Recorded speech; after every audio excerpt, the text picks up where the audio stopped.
السلام علیکم ورحمۃ اللہ وبرکاتہ۔ ناظرین، استقبال ہے فکر و خبر اسٹوڈیو میں رضوان احمد ندوی ملکی اور عالمی اہم اور خاص خبروں کے ساتھ۔ تو ناظرین، اس وقت کئی ساری اہم خبریں ہیں جو کہ آپ کے سامنے رکھنی ہیں، خاص کر غزہ میں جنگ بندی مذاکرات کو لے کر کیا پیش رفت ہوئی ہے، اسرائیل نے اب ایک اور کیا نیا بکھیڑا کھڑا کر دیا ہے، وہ آپ کے سامنے رکھیں گے۔ اس کے ساتھ ہی یو پی میں مسلم شخص کی لنچنگ کا معاملہ جب اجاگر کیا گیا، سوشل میڈیا پر اس کو پوسٹ کیا گیا، تو پھر اس پر یوگی حکومت نے جو ہے انہی صحافیوں پر کیس درج کر لیا ہے۔ کیا ہے پورا معاملہ، وہ آپ کو بتائیں گے۔ اس کے ساتھ ہی یو پی میں اعظم خان جو کہ مسلم قداور رہنما ہیں، ان کے خلاف کہ انتقامی سیاسی کارروائی کا آغاز جو ہے وہ پھر سے ہو چکا ہے۔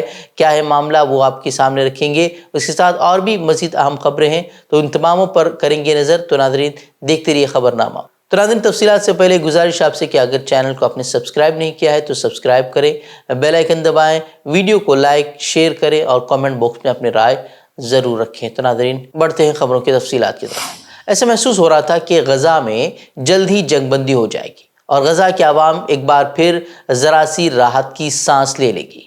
امریکہ اور دوسرے ثالثیوں کی طرف سے حماس پر لگاتار دباؤ بنایا جا رہا تھا کہ وہ جنگ بندی کو لے کر جو امریکی تجویز ہے اسے قبول کر لیں، لیکن حماس کا صاف کہنا تھا کہ وہ مکمل جنگ بندی کے بغیر یرغمالیوں کی رہائی کے لیے مذاکرات نہیں کریں گے۔ لیکن گزشتہ روز حماس نے اپنا وہ بھی اہم مطالبہ جو ان کا تھا اس کو بھی مسترد کر دیا، اس سے بھی جو ہے وہ دستبردار ہو گئے، جس کے بعد جلد ہی جو ہے جنگ بندی کی امید جاگ گئی تھی۔ لیکن اب لگتا ہے کہ اسرائیلی حکومت اپنے یرغمالیوں کی رہائی کے لیے سنجیدہ نہیں ہے۔ کنیسٹ میں اپنی پارٹی کے بلاک کے اجلاس کے دوران انتہائی دائیں بازو کے وزیر خزانہ نے حماس کے ساتھ معاہدے کو اسرائیل کے لیے شکست اور ذلت اور یحییٰ سنوار کی فتح قرار دیتے ہوئے نیا بکھیڑا کھڑا کر دیا ہے۔ ان کا یہ تبصرہ ایسے وقت میں سامنے آیا ہے جب اسی ہفتے جو ہے اسرائیل کی شین بیٹ انٹیلیجنس جو ایجنسی ہے، اس کے سربراہ مذاکرات کے لیے مصر کا سفر کر کے لوٹے تھے اور اس کے بعد جو ہے مذاکرات میں تیزی بھی آئی تھی۔ وہیں ہم ہفتے کے روز حماس کے ایک ذرائع نے رائٹرز کو بتایا تھا کہ گروپ نے یہ مطالبہ چھوڑ دیا ہے کہ اسرائیل معاہدے پر دستخط کرنے سے پہلے مستقل جنگ بندی کا عہد کرے۔ وہیں رپورٹ کے مطابق اس کے بجائے حماس نے کہا تھا کہ وہ 6 ہفتے کے پہلے مرحلے کے دوران مذاکرات کی اجازت دے گی۔ دوسری جانب اسرائیلی وزیر اعظم بنجامن نتن یاہو نے بات چیت کے لیے ناقابل قبول شرائط کی فہرست تھما دی ہے، جس میں یہ شرط بھی شامل ہے کہ اسرائیل کو جب چاہے دوبارہ جنگ چھیڑنے کا حق حاصل ہوگا۔ یرغمالیوں کی رہائی کے لیے ہونے والے مذاکرات کے اس اہم موقع پر نتن یاہو کی اس حرکت سے نہ صرف اسرائیلی حکام بلکہ ثالث ممالک بھی جو ہے وہ شدید برہم نظر آ رہے ہیں، اور کچھ نے نتن یاہو پر بڑی مشکل سے ہونے والی اس پیش رفت کو سبوتاژ کرنے کا الزام بھی عائد کیا ہے۔ اور برطانوی اخبار گارجین نے لکھا ہے کہ کئی بار ایسا ہوا ہے کہ جب بھی کوئی جنگ بندی معاہدہ ہونے لگتا ہے تو نتن یاہو ہر بار مذاکرات کو ناکام بنا دیتا ہے اور بات چیت سے راہ فرار اختیار کرتا ہے۔ حالیہ مہینوں میں متعدد مواقع پر اس نے تنازع کے خاتمے میں پیش رفت میں رکاوٹ ڈالی ہے۔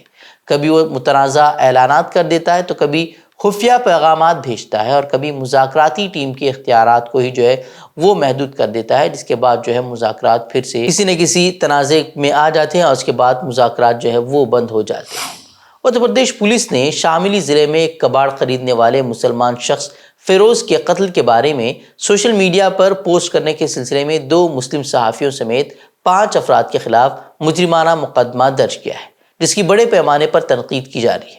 ملزم بنائے لوگوں کا دعویٰ تھا کہ یہ موب لنچنگ کا معاملہ ہے، جبکہ پولیس نے فیروز کے مبینہ قتل کے لیے 3 افراد کے خلاف FIR درج کی ہے۔ تاہم واقعے کے 4 دن بعد بھی کچھ سوال حل طلب ہے، جیسے کہ مقدمہ قتل کے لیے نہیں بلکہ بھارتیہ نیائے سنہتا کی دفعہ 105 کے تحت یعنی کہ غیر ارادتاً قتل اس کے تحت جو ہے وہ درج کیا گیا ہے۔ اور پولیس نے متنبہ کیا ہے کہ وہ ان سوشل میڈیا صارفین کے خلاف بھی قانونی کارروائی کرے گی جو ان کے بیان کردہ واقعات سے الگ کچھ کہتے ہیں یا لنچنگ کا دعویٰ کرتے ہیں۔ بتایا گیا ہے کہ فیروز کے ساتھ مار پیٹ کا واقعہ 4 جولائی کو پیش آیا تھا، جس کے بعد اس کی موت ہو گئی تھی۔ ملزمین نے اس کے مائک استعمال کرنے پر اعتراض کیا تھا، جس پر بحث شروع ہو گئی اور معاملہ بگڑ گیا۔ پھر اس کے بعد جو ہے فیروز کے ساتھ مار پیٹ کی گئی اور اسے مار دیا گیا۔ یوگی انتظامیہ نے ایک بار پھر سماجوادی پارٹی کے سینئر لیڈر محمد اعظم خان کے ہمسفر ریزارٹ پر بلڈوزر چلانے کی کارروائی شروع کر دی ہے۔ رپورٹ کے مطابق منگل کو JCB کے ساتھ پہنچے SDM نے سرکاری زمین پر بنی دیوار اور عمارت کو گرانے کا کام شروع کیا۔ انتظامیہ کے اس اقدام سے علاقے میں افراتفری پھیل گئی ہے۔ شہر کے رکن اسمبلی آکاش سکسینہ کی شکایت پر ہی معاملے میں تیزی سے کارروائی شروع کی گئی ہے۔ چند روز قبل آکاش سکسینہ نے ایک خط لکھ کر کارروائی کے لیے یاد دہانی بھیجی تھی، جس کے بعد انتظامیہ نے فوری کارروائی شروع کر دی۔ وہی سماجوادی پارٹی کی ریاستی سیکریٹری نے اس کارروائی پر ناراضگی ظاہر کی ہے۔ بتا دیں کہ اس وقت اعظم خان جیل میں، جب سے یوگی حکومت یو پی میں آئی ہے اس کے بعد سے ان پر 100 سے زائد کیس درج کر لیے گئے تھے، جس کے بعد انہیں جیل بھیج دیا گیا تھا۔ یو پی کے ہاتھرس بھگدڑ کیس میں ایس آئی ٹی کی رپورٹ اب سامنے آ چکی ہے۔ تمام ذمہ داروں کے نام اس رپورٹ میں ہیں۔ بتایا جا رہا ہے کہ رپورٹ 128 لوگوں سے بات چیت کی بنیاد پر تیار کی گئی ہے، لیکن حیران کن بات یہ ہے کہ اس پورے واقعے میں سورج پال یعنی کہ بھولے بابا کا کوئی ذکر تک نہیں ہے۔ خبروں کے مطابق اس رپورٹ میں ستسنگ منعقد کرنے والی کمیٹی کو نشانہ بنایا گیا ہے، جبکہ افسران کی کارکردگی پر بھی سوال کھڑے کیے گئے ہیں۔ ان میں ستسنگ کی اجازت دینے والے ہاتھرس کے D M Ashish Kumar, S P, S D M, C O اور 2 جولائی کو ستسنگ ڈیوٹی پر تعینات پولیس اہلکاروں کے بیانات جو اس میں شامل کیے گئے ہیں۔ وزیر اعظم مودی اس وقت روس میں موجود ہیں، جو کہ صدر ولادیمیر پوتن کی دعوت پر وہاں پہنچے ہیں۔ وزیر اعظم مودی کورونا کے بعد پہلی بار روس گئے ہیں اور دونوں لیڈران کی ملاقات کو انتہائی اہم قرار دیا جا رہا ہے۔ رپورٹ کے مطابق روسی دورے پر گئے وزیر اعظم نریندر مودی نے صدر ولادیمیر پوتن سے روسی فوج میں کام کرنے والے ہندوستانیوں کی وطن واپسی کے معاملے پر بھی گفتگو کی۔ صدر پوتن نے پی ایم مودی سے کہا کہ ہندوستانی جلد ہی ملک واپس آ جائیں گے۔ اس سے قبل کی رپورٹس میں انکشاف ہوا تھا کہ ہندوستانی شہریوں کو روسی فوج کے ساتھ مل کر یوکرین کے خلاف لڑنے پر وہ مجبور کیا جا رہا ہے۔ جموں کشمیر کے کٹھوعہ میں فوجی جوانوں پر ہوئے دہشت گردانہ حملے میں 5 جوان شہید ہو گئے ہیں، جبکہ 5 دیگر زخمی ہوئے۔ زخمیوں کا آرمی اسپتال میں علاج چل رہا ہے۔ جائے حادثہ سے فوجی جوانوں کی گاڑی کی کچھ تصویریں سامنے آئی ہیں، جن میں گولہ باری کے نشانات صاف دکھائی دے رہے ہیں۔ وہ حملے کے بعد وادی میں فوج اور دہشت گردوں کے درمیان تصادم بھی جاری ہے۔ وہیں 5 فوجیوں کی ہلاکت پر افسوس کا اظہار کرتے ہوئے قائد حزب اختلاف راہل گاندھی نے کہا کہ ان حملوں کا حل کھوکھلی تقریروں اور جھوٹے وعدوں سے نہیں بلکہ مضبوط کارروائی سے نکلے گا۔ 1 ماہ کے اندر 5واں دہشت گردانہ حملہ ملک کی سلامتی اور فوجیوں کی زندگی کے لیے ایک خوفناک دھچکا ہے۔ جاری دہشت گردانہ حملوں کا حل خالی تقاریر اور جھوٹے وعدوں سے نہیں بلکہ مضبوط کارروائی سے نکلے گا، اس طرح کا بیان راہل گاندھی کی طرف سے سامنے آیا ہے۔ جھارکھنڈ کے وزیر اعلیٰ ہیمنت سورین کی کابینہ میں توسیع کے ساتھ ہی انفورسمنٹ ڈائریکٹوریٹ یعنی کہ ای ڈی نے ان کو ضمانت دینے کے جھارکھنڈ ہائی کورٹ کے فیصلے کے خلاف سپریم کورٹ کا رخ کیا ہے۔ ای ڈی نے کہا ہے کہ ہیمنت سورین کو ضمانت دینے کا فیصلہ غیر قانونی تھا۔ ہائی کورٹ نے ہیمنت سورین کو کچھ شرائط کے ساتھ ضمانت دی تھی، تاحال ای ڈی کی عرضی سپریم کورٹ میں سماعت کے لیے درج نہیں کی گئی ہے۔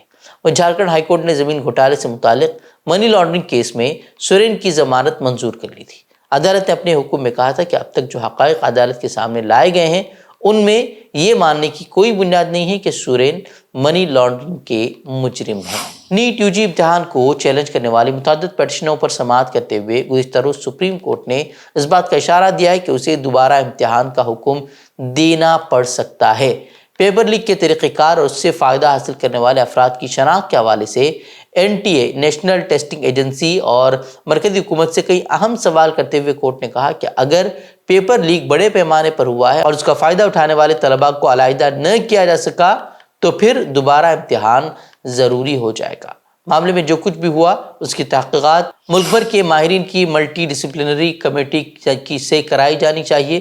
اس کے ساتھ ہی کورٹ نے معاملے کی سنوائی جمعرات یعنی کہ 11 جولائی کو کرنے کا فیصلہ کیا ہے۔ بتا دیں کہ نیٹ پیپر لیک معاملے پر ہنگامہ جاری ہے۔ اپوزیشن جماعتیں دوبارہ امتحان کا مطالبہ کر رہی ہیں، جبکہ طلباء اپنے ساتھ ہو رہی ناانصافی کے خلاف لگاتار احتجاج کر رہے ہیں۔